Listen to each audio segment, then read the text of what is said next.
तो फरवरी 2026 मशरक़ वस्ती एक बार फिर से आप कह सकते हैं बारूद के ढेर पर खड़ा है।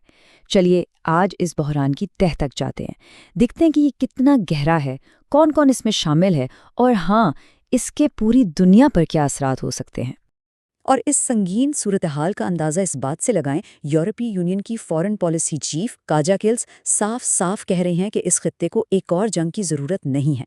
ये बयान असल में इस बढ़ती हुई टेंशन और आलमी ताकतों की परेशानी को बिल्कुल वाज़े कर देता है।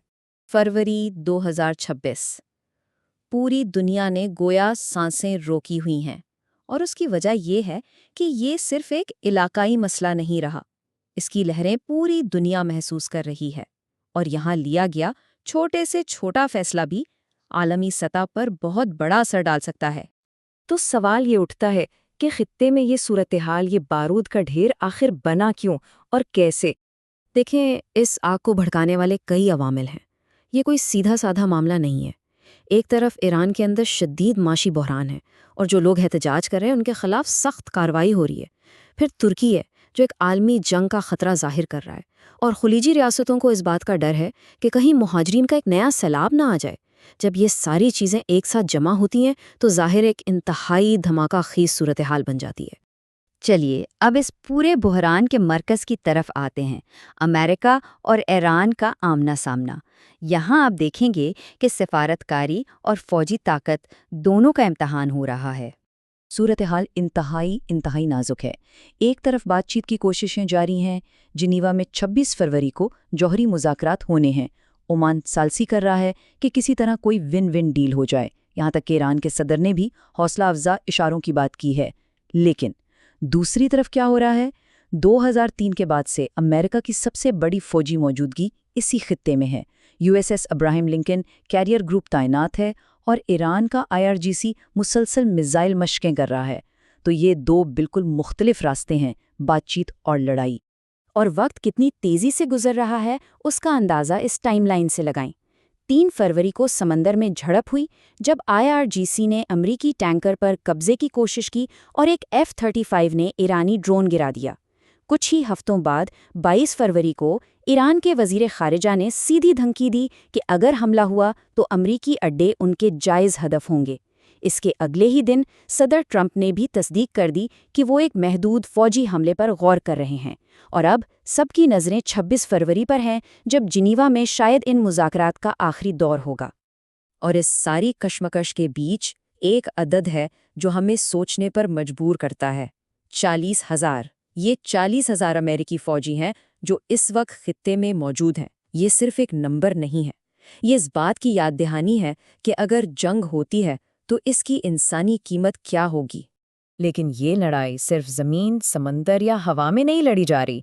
एक नया डिजिटल महाज भी खुल चुका है, जिसे हम सच्चाई की जंग कह सकते हैं। और इसके लिए हमें जंग की एक नई किस्म को समझना होगा, जिसे 5th जनरेशन वॉरफेयर कहते हैं। ये एक ऐसी जंग है जो जिस्मानी मैदानों पर नहीं बल्कि इंफॉर्मेशन स्पेस में लड़ी जाती है। यहाँ डिसइंफॉर्मेशन यानी गलत बयानी एक स्ट्रेटेजिक हथियार बन जाता है और इस जंग में सबसे पहला निशाना सच्चाई होती है।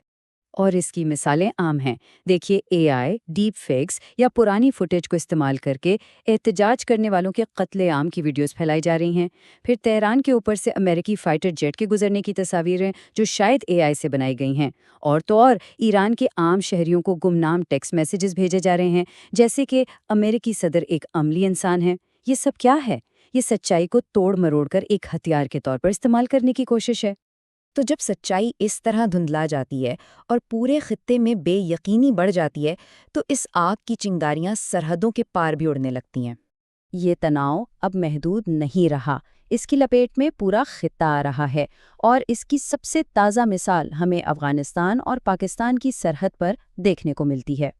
हुआ ये कि इस इलाकाई अदम इस्तेहकाम के बीच पाकिस्तान ने अफ़गानिस्तान के अंदर सरहद पार हवाई हमले किए।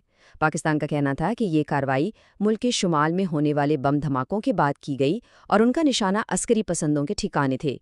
उन्होंने दावा किया कि 80 अस्करी पसंद मारे गए। लेकिन दूसरी तरफ काबुल में जो हुकूमत है उसने कहा कि इन हमलों में आम शहरी भी हलाक हुए हैं। ये एक बिल्कुल वाज़ेह मिसाल है कि कैसे एक बड़ा बहरान पुराने तनाज़ात को फिर से भड़का सकता है। تو اب آگے کیا ہوگا؟ مستقبل تو غیر یقینی ہے، لیکن جو خطرات ہیں وہ بالکل صاف نظر آ رہے ہیں۔ ایک طرف سفارت کاری کی کوششیں خاص طور پر جوہری مذاکرات دم توڑتی ہوئی نظر آ رہی ہیں۔